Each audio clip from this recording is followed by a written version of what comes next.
ଆଜି ମୋ ମୁହଁରେ ଏସବୁ କ'ଣ ବାହାରିଲା ଆପଣମାନେ ଭିଡ଼ିଓକୁ ଲାଷ୍ଟ ଯାଏଁ ଦେଖନ୍ତୁ।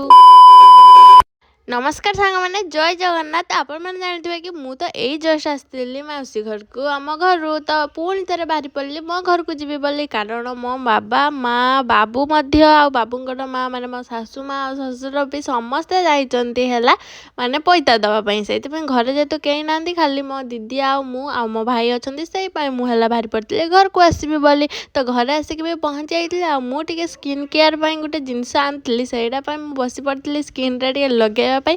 ଆଉ ସେଇଟା ଲଗେଇ ସାରିଲା ପରେ ଦେଖିପାରୁଥିବେ ମୋ ମୁହଁଟା ଏମିତି କିଛି ଦେଖାଯାଉଛି। ତାପରେ ସେଇଟା ଟିକେ ଟାଇମ୍ ଶୁଖିଗଲା ପରେ ମୋ ମୁହଁରୁ ଏମିତି ସବୁ କ'ଣ ଉଠିଲା, ଦେଖିପାରୁଥିବେ କେମିତି ଉଠୁଛି, ପୁରା ଅଠା ଭଳିଆ ହେଇଛି।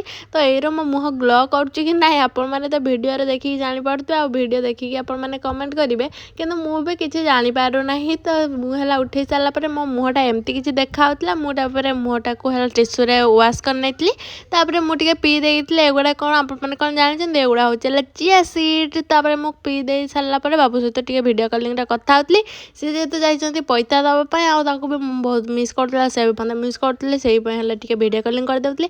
ଆଉ ସିଏ ହେଲା ଛିପ ଦେଖାଉଥିଲେ ମୋତେ ଏଇଥିପାଇଁ, ଯେ କହିଲା ଯେ ଛିପ ବି ଘିଟା ହେବନି, ମୁଁ ଛିପ ସବୁ ପକେଇ ଦେଉଛି।